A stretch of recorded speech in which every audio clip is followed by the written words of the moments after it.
Nah, que el otro día dije eso de los títulos, yo soy nada, no sé qué, las cartulinas, los títulos, y se me encalentó gente, me empezaron a decir cosas por ahí, por los comentarios. Yo estoy recibido, qué sé yo. Está muy bien que esté recibido, claro que está bien, ojalá más gente estudie, ojalá más gente se reciba, por supuesto, estoy de acuerdo con eso. Y con la certificación de eso, yo quiero que mi médico tenga título, quiero que si un ingeniero tiene que hacer un puente, tenga la certificación que dice que sabe que lo sabe hacer. Estoy de acuerdo con todo eso.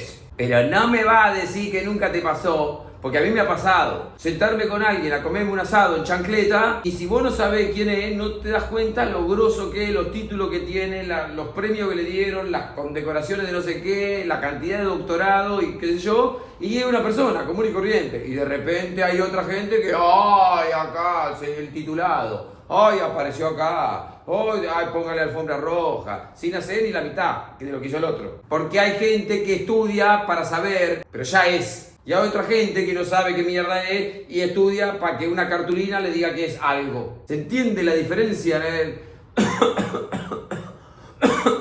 ¿Me hiciste ahogar? Si se entiende lo que quiero decir, che, que acá viene gente inteligente a ver historia. Me jode porque tiene ganas de pelear. Tiene ganas de pelear. ¿Por qué no te vas a abrir el ojete? Se le soltó la cadena. Suelta la cadena. Dicen algunos que saben de historia más que uno, que los peores momentos de algunos líderes se dan cuando sus proyectos, sus objetivos, quedan por detrás de su ego. Cuando son inobjetables, impermeables a cualquier advertencia o sugerencia, capaces de romper todo con tal de sostener el capricho de tener razón. En general, ese momento suele ser el principio del fin. Para explicarte lo que te quiero decir, hoy vamos a hablar de la batalla de Stalingrado. Agárrate los pantalones. A ver, contesto. Allá por el 980 y algo después de Cristo se funda el Sacro Imperio Romano Germánico, que para la historia alemana es considerado el primer Reich, el primer imperio. Y va a durar como hasta 1806, un montonazo. Luego de su disolución volverá con la reunificación de las naciones germanas a partir del Kaiser Guillermo I y su mítico canciller Otto von Bismarck, y será el imperio alemán, lo que en la historia alemana es el segundo Reich, el segundo imperio, que va a durar hasta el final de la Primera Guerra Mundial. Alemania es el gran perdedor de esa guerra y le cobran hasta la panera y los cubiertos. Eso tuvo que doler.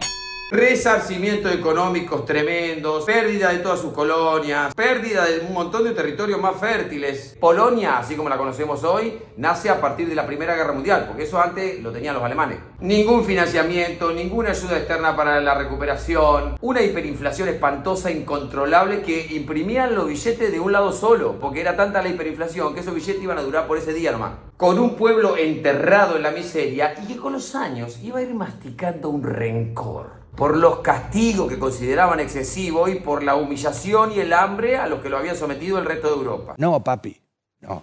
Pero pará, son alemanes. 20 años después de eso, Alemania es otra vez la potencia más grande de Europa. Porque los alemanes en eso dan cagazo. En eso y en otras cuantas cosas más. Ya habían fundado en el 33 el Tercer Reich, el Tercer Imperio. Pero ahora estaban gobernados por un enano psicótico, oligofrénico, fascista, mesiánico, que hasta ese momento todavía no había mostrado su cara más oscura, te digo. En agosto de 1939, la Unión Soviética y Alemania firman el Tratado Molotov-Ribbentrop. Eran los nombres de los cancilleres. Bueno, te felicito. Era un tratado mutuo de no agresión por 10 años, en el que no solo no se iban a agredir, sino que además no iban a colaborar con nadie que agreda al otro. Dicho así, es otro dato histórico y nada más, pero en ese momento, en el mundo, nadie entendía nada. ¿Cómo el gran estandarte de la derecha fascista va a firmar un acuerdo así con el gran estandarte de la izquierda comunista? No entiendo nada. Pero bueno, viste, yo qué sé. Los extremos se tocan. Una dictadura de extrema derecha firma un acuerdo con una dictadura de extrema izquierda, qué sé yo. Así que por ahora estas dos potencias no se iban a tocar ni un pelo del bigote. Además de incluir algunas otras partecitas medio secretas en las que ambos se permitían extender un poco su territorio. Alemania por lo que sería Europa Occidental, mientras que la Unión Soviética lo iba a hacer por toda la parte de Lituania, Letonia, Estonia, Finlandia, todo por esa zona. Listo, firmado esto en agosto, el 1 de septiembre de 1939, Alemania invade Polonia y comienza la Segunda Guerra Mundial. ¡Vamos, rajemos! Inglaterra y Francia se oponen a esta ocupación arbitraria, unilateral, como si ellos no lo hubieran hecho nunca, ¿viste? ¡Ja! Y le declaran la guerra a Alemania. La Italia de Mussolini es aliada de Alemania y del otro lado del mundo, el Japón del emperador Hirohito también está aliado con Alemania y con Italia. Esos son los países del eje, los tres más importantes. Del otro lado van a estar los aliados, que son Francia, Inglaterra y después se incorporará a Estados Unidos, los más importantes, más todos los demás. Imagínate. Lo llamativo, lo interesante es que, como hemos visto varias veces en este ciclo, cuando cambia la guerra, cambia la historia. Y Alemania empieza a aplicar otra clase de guerra, que hasta el momento no se conocía y que se denominó la Blitzkrieg, la guerra relámpago. Un ataque masivo con fuerza mecanizada, aviación e infantería en conjunto, coordinada de una forma que no se había hecho antes, no se conocía la guerra de esa manera. La mayoría de los ejércitos del mundo ni siquiera estaban preparados para eso. Cuando Alemania invadió Polonia, los polacos le opusieron la caballería, pero no la caballería mecanizada, tanque, no, la caballería con caballo. Pobres polacos, los hicieron mierda. En 7 días estaban en Varsovia. Y después, con esa misma velocidad y con ese despliegue y con ese poder de fuego enorme, fueron conquistando todos los países de Europa. Todos. No los podían detener de ninguna manera. Eran una bestialidad. Nunca se había visto una guerra así. Es un quilombo esto, boludo. Los franceses, ponele, después de la Primera Guerra Mundial empezaron a laburar con una especie de fortificación que hicieron en la frontera de Alemania, llena de cañones y de búnkeres y de no sé qué, que se llamaba la línea Maginot. Y descansaban con que tenían una defensa súper armada contra la frontera alemana. A los alemanes les chupó un huevo, invadieron Bélgica, dieron la vuelta por el otro lado, le entraron por atrás, se comieron los mocos los franceses. En 35 días tomaron Francia, estaban en París. Para 1941 toda Europa occidental estaba invadida y ocupada por el ejército alemán. Toda. Y para sumarle a esto, del otro lado del mundo, sus aliados japoneses ya habían tomado Manchuria en China, que eso pasó en la Segunda Guerra Sino-Japonesa, acá te dejo el link. Y además le estaban pegando una paliza a los yanquis en el Pacífico. O sea, para 1941 las cosas para los países del eje venían 10 puntos. ¡Buenísimo! En ese contexto, el enano austríaco este dice, es un gran momento para tirar a la mierda el tratado con la Unión Soviética. Y meterse a invadirlo y quedarse con todo. Tierra cultivable, minerales, petróleo. Lo organiza. Ya lo venía organizando. No era un tratado que tenía muchas ganas de respetar. Así es como el 22 de junio de 1941, como a las 3 de la madrugada, comienza la Operación Barbarroja. La operación militar de ocupación más grande de la historia de la humanidad. No solo no se hizo nada así antes, no se volvería a hacer nada así ni por asomo. 4,5 millones de soldados, 3,5 millones de alemanes más 1 millón de soldados de los aliados, 225 divisiones, 5.000 tanques y carros de combate, casi 50.000 piezas de artillería, más de 500.000 de vehículos de transporte, camiones, autos, motos, vehículos de toda la clase, 700.000 caballos, 4.000 aviones. Tengo miedo.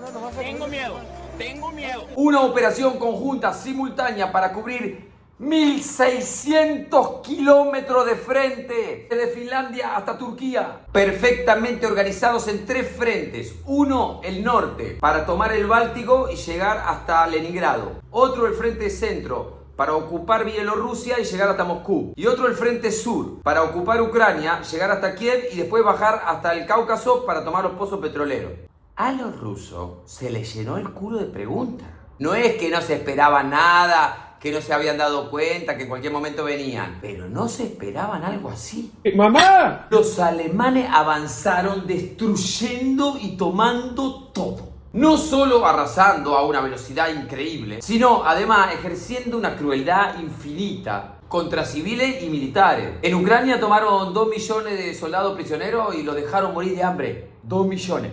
A medida que iban avanzando empezaban a tener más resistencia, pero la perspectiva era que iban a tomar todo, que Rusia no iba a resistir. Leningrado en el norte sitiado, a la espera que los rusos se rindan o se mueran de hambre. Moscú con toda la fuerza concentrada para que no les tomen la capital, haciendo fuerza. Teniendo un frente para que no ingresen los alemanes, que los lograron mantener a las afueras de Moscú. Ucrania ocupada por completo, tomada Kiev, había resistencia en la península de Crimea, pero se le podía ganar. El objetivo de llegar a los pozos petroleros del Cáucaso estaba cerca. Y le estaban rompiendo el culo. En ese momento, mirando un mapa, el Führer descubre que hay una ciudad que se llama Stalingrado, o sea, la ciudad de Stalin. ¿Esta loca tiene una ciudad? Yo no me pude poner una ciudad con mi nombre. ¿Por qué tiene una ciudad? La quiero para mí. ¡Criatura estúpida! Stalingrado, la ciudad de Stalin, un ícono, un símbolo político, una ciudad a la que le habían invertido un montón de plata para modernizarla y hacerla como una ciudad de ejemplo, una ciudad modelo, con un plan de vivienda que estaba reemplazando las chozas de madera por casas que tenían agua corriente, cloaca, electricidad. Eso para Rusia en ese momento era el futuro total. Cientos de escuelas construidas, universidad, instituto politécnico, polo industrial armamentístico, fábrica de tractores, una red de tranvía como de 60, 70 kilómetros y como 900.000 habitantes, una bestialidad de ciudad. Ojo, además está en un lugar estratégico porque está en el lugar donde se une el río Volga con el río Don y de ahí sube el petróleo del Cáucaso que viene de Turkmenistán, Kazajistán, y ese petróleo abastecía a las tropas rusas, pero además era darle un golpe de efecto enorme al régimen de Stalin y al pueblo ruso y tomar un punto bastante estratégico. Los comandantes alemanes le decían a Hitler: no nos concentremos en Stalingrado, vamos por el petróleo en el Cáucaso. Pero el enano este se emputeció y quería Stalingrado. Corta la bocha. Y como nadie le podía discutir nada, bueno, hubo que cambiar los planes e ir por Stalingrado. Para alimentarle el ego al bigotito este. ¡Buah! Está bien, pero por otro lado está mal, ¿viste? Pero... Así que allá fue la Wehrmacht, el ejército alemán, con unos 275.000 soldados alemanes, más otros que se iban a sumar, rumano, italiano, húngaro, como unos 400.000 llegaron a ser. El 23 de agosto de 1942, la Luftwaffe, la Fuerza Aérea Alemana, despliega unos 600 bombarderos que tiran sobre Stalingrado unas 1.000 toneladas de bombas sobre toda la ciudad, arrasándola prácticamente por completo. Stalingrado desapareció, quedó enterrada abajo de sus propios escombros. Había tantas explosiones juntas que se calcula que en algunos lugares en ese momento la temperatura en la vereda podría ser de 980, 1000 grados. Se derretían los cimientos de los edificios. 100.000 muertos el primer día. Después de esperar un buen rato para que la ciudad se enfríe, se desplegaron las unidades mecanizadas Panzer y la infantería del mítico sexto ejército alemán al mando del general Paulus, un militar de carrera más que calificado para manejar ese ejército, que ni bien quiso entrar a la ciudad se dio cuenta que el bombardeo de la Luftwaffe había sido un exceso total y que su principal ventaja, que era la división mecanizada de los tanques Panzer, no podía entrar todo lo que quería en la ciudad porque no habían quedado ni calles, era todo un derrumbe, era una bola de escombros, no se podía transitar. Comandando a los rusos, otro mítico, el general Chuikov, también gran militar de carrera, que por supuesto arrancó perdiendo mal, que no tenía tanque tan bueno como los alemanes, que no contaba con el despliegue aéreo de los alemanes, pero que tenía la orden directa de Stalin de no dar ni un paso atrás.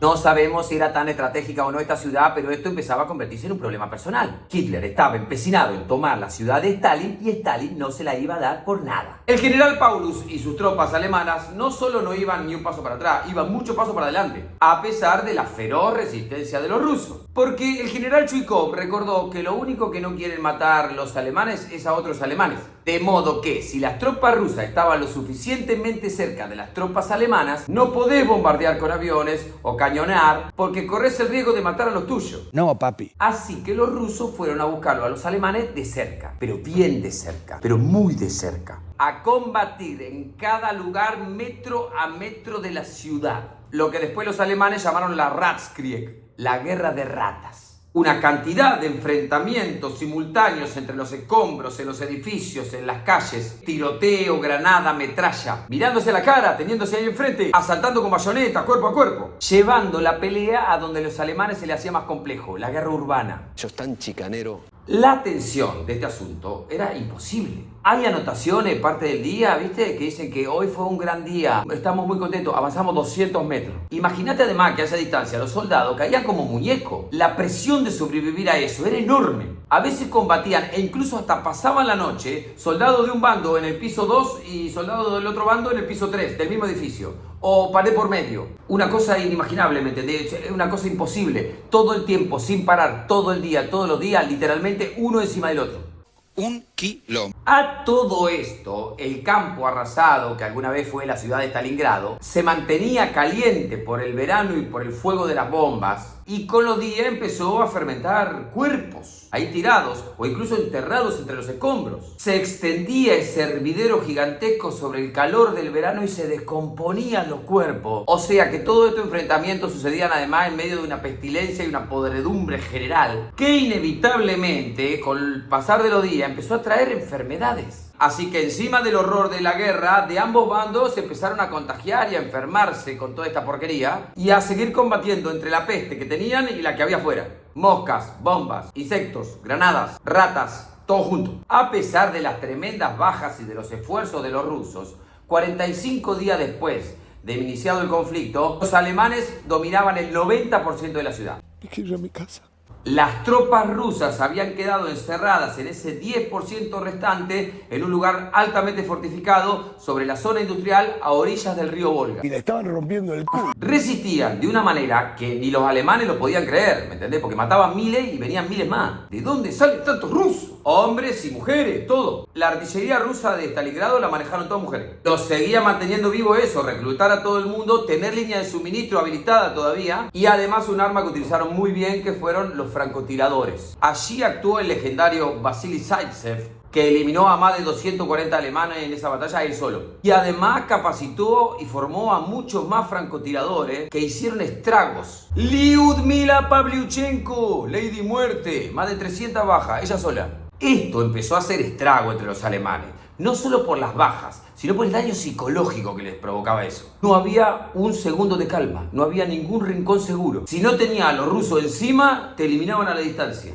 Y eso fue un desgaste en que lo metieron los rusos a los alemanes que con el tiempo empezó a hacer efecto. Ellos estaban preparados para la guerra relámpago, vamos a velocidad, y los rusos dijeron, los vamos a meter en el desgaste. Y además de todo esto, los rusos sabían que tenían que tener paciencia y esperar al más devastador de sus soldados, el invierno ruso. Un guerrero implacable que ellos manejaban muy bien y que había hecho con los siglos que los romanos no quisieran ni acercarse, que Alejandro Magno decidiera mejor ir para el sur, que los suecos tuvieran que retroceder y volverse a su casa, que las tropas francesas de Napoleón queden destruidas. Nada, ni nadie logró domar nunca al invierno ruso. Salvo los rusos. En las estepas rusas en invierno no hace un poco de frío, hace 40 grados bajo cero.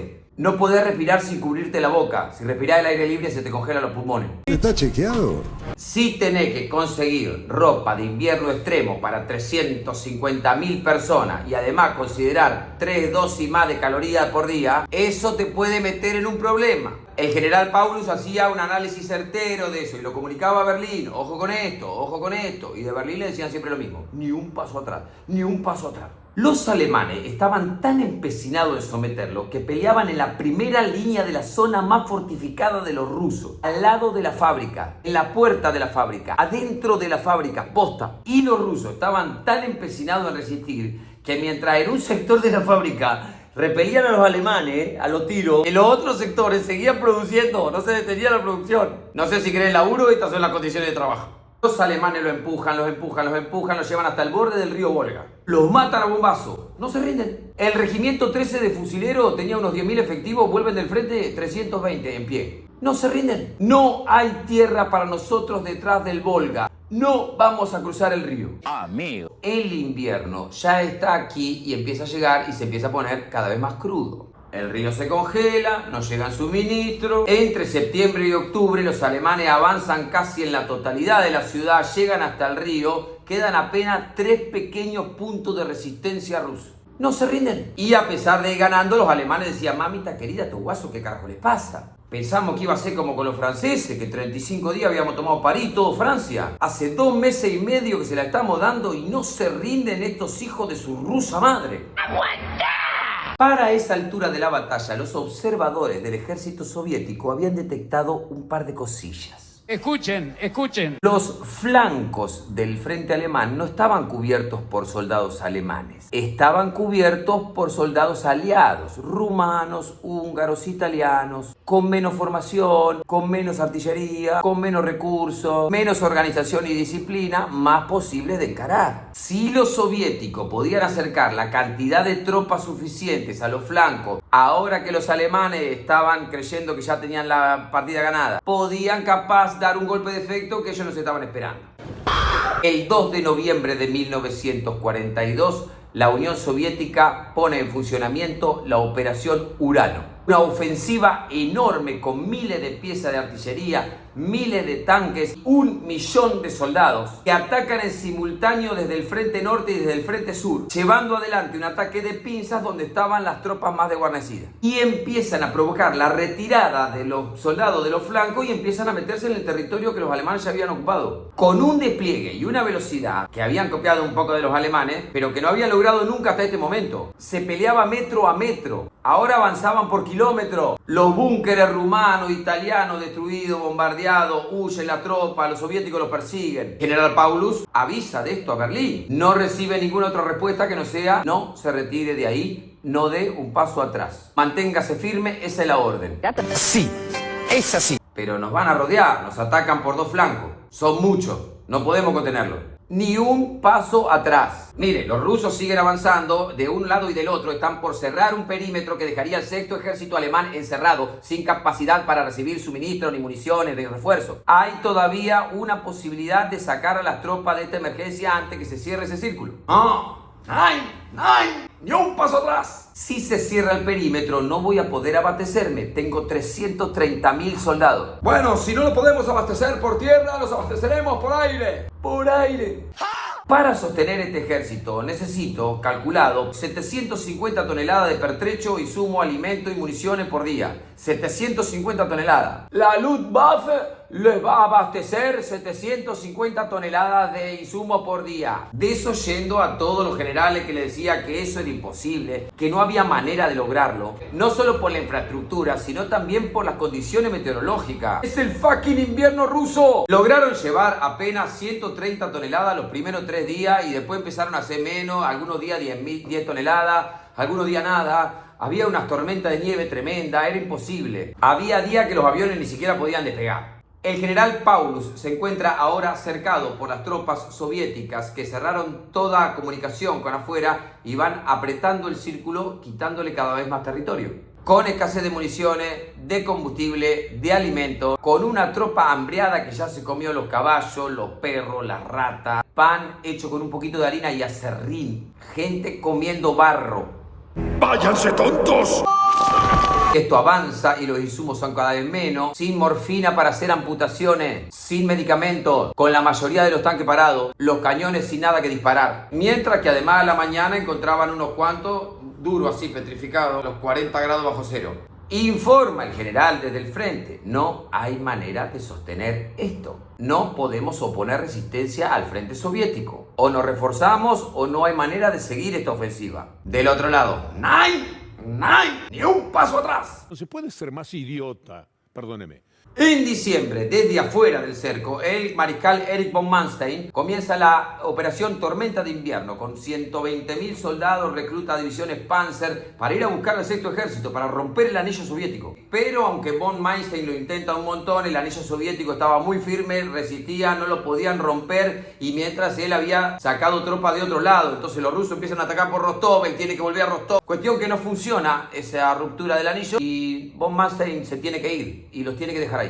Me quiero ir a mi casa. Para la Navidad de 1942 se registraron en el frente de Stalingrado 1.280 muertos por hambre y frío, sin un disparo. Paulus veía esta situación, veía la emergencia en la que estaba y además sabía cómo era esto, sabía de otros jerarcas nazis que estaban en otras regiones usando los aviones de la Luftwaffe como flete para que les traigan champán y caviar, mientras sus tropas se morían de hambre literalmente. Me importa 3 carajos. Por supuesto, los rusos esas navidades organizaron del otro lado del Volga tremendos banquetes en los que comieron, tomaron, brindaron y festejaron adelante de los alemanes para destruir la poca moral que les quedara viva. Días después, por ahí cerca, en Rostov, las tropas alemanas deben retroceder, a pesar de que Hitler no estaba de acuerdo. Él quería que no retrocedan, pero lo convencen o le dicen no queda otra. El frente alemán en la ciudad está partido, lo han dividido en dos y ambas partes de la resistencia alemana están prácticamente incomunicadas. Las tropas italianas ya habían huido o estaban muertos o eran prisioneros. En los últimos ataques soviéticos murieron 60.000 rumanos más, arrasados por el ejército soviético.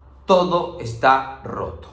sobre todo en la conciencia de los soldados. Habían visto cómo venían cada vez menos aviones, habían visto cómo los iban abandonando. Se iban dando cuenta ellos mismos que solamente eran una ficha en el juego de guerra de este psicótico. Ya todos lo sabían, están allá tomando champán y comiendo caviar, no les importamos, nos van a dejar morir acá. Para finales de enero de 1943, el ejército alemán continúa cercado, pero aún resistiendo con una disciplina increíble. De los 330.000 soldados que había, solo quedan 90.000. El general Paulus ya está muy flaco y enfermo. Comunica a Berlín que ya no hay mucho por hacer. Y de Berlín le responden, ascendiéndolo a mariscal de campo. ¿Cómo? ¿Por qué? Porque el gran orgullo del ejército alemán es que nunca jamás se había rendido uno de sus mariscales de campo. Sí, es así. Lo que a Paulus, en lugar de darle un ascenso, le da un mensaje. Tiene prohibido rendirse. Elimínese primero, pero no se puede rendir. Algo así como sea digno de su Führer, ríndale tributo a Alemania con su vida. El ahora mariscal Paulus no va a hacer nada de eso y le va a ordenar a sus oficiales que no lo hagan, menos por lo que él ahora llama los caprichos de un cabo bohemio. ¿Pero por qué no se van a la mierda? La orden que el mariscal da es permanecer de pie junto a sus tropas. El 1 de febrero de 1943, con las tropas soviéticas encima, el mariscal Paulus se rinde. Al otro día se rinde el otro frente alemán. Ahí termina oficialmente la batalla de Stalingrado, que lleva encima el triste consenso de ser considerada por muchos la batalla más sangrienta de la historia del mundo. Del bando de los países del eje, Alemania y sus aliados, se consideran más o menos unas 800.000 bajas, más la pérdida irrecuperable de un montón de armamento, piezas de artillería, carros de combate, que no se van a poder recuperar, además de la destrucción total de lo que se consideraba el mejor ejército alemán. El sexto ejército nunca volvería a hacer lo mismo. La especialización, la veteranía de esa tropa no se podían reemplazar con recluta raso. Aquel ejército del que aquel líder alguna vez había dicho, con este ejército me animo a ir a conquistar los cielos. Ese ejército que decía querer tanto había sido diezmado por completo. Y no solo eso, había sido diezmado por el capricho ególatra de quedarse una ciudad. Canalla, se va a arrepentir toda la vida de lo que hace. Todo iba a cambiar en la guerra. Algo se había quebrado. Alemania no tenía la iniciativa y por primera vez en la historia de esa guerra había perdido. De ahí en adelante solo les quedaría retroceder. El desastre de Stalingrado fue el punto de inflexión de todo el conflicto y el momento en el que los jerarcas alemanes realmente comprendieron que quien los dirigía no estaba en sus cabales. No estaba en condiciones de dirigir algo de esta magnitud. Ahí lo tenés al pelotudo. Se aceleraron luego las conspiraciones y la operación Valkyria intentó eliminarlo allá por el 44, pero fracasó. Igual, ya era demasiado tarde para todo. Del lado soviético, alrededor de 1.400.000 bajas. 1,5 millones de bajas para defender una ciudad que el primer día ya no existía más. Sin embargo, detener a los alemanes fue algo que todo el mundo vio con un poco de asombro y esperanza. Se les puede ganar. La contraofensiva rusa empezará a recuperar territorio. Tratarán a los alemanes con la misma crueldad con la que lo trataron a ellos, eso también. Y no se van a detener más. El general Zhukov, que había llegado con los refuerzos a Stalingrado, sería el encargado de dirigir el primer frente bielorruso, que 2 años después de aquella batalla, junto al frente ucraniano, entraría en Berlín en 1945. Para Alemania, Stalingrado fue el principio del fin. El ejército más implacable que haya conocido la historia hasta ese momento, el más perfeccionado, el más tecnificado, no fue suficiente para el ego de su líder. No alcanzó como juguete de guerra para complacer sus caprichos. A lo que voy. Dicen que los peores momentos de algunos líderes se dan cuando sus proyectos, sus objetivos, empiezan a estar por detrás de su ego. Cuando son inobjetables, impermeables a cualquier advertencia, capaces de romper todo con tal de sostener el capricho de tener razón. En general, ese momento suele ser el principio del fin. Te la dejo para que la revise todas las tuercas. Ahora me voy porque se me desarma la mamushka. Cualquier cosita vos te tomas un vodka y me escribí un parte desde el frente que yo te respondo a la brevedad. Que te nieve de costadito, spasiba.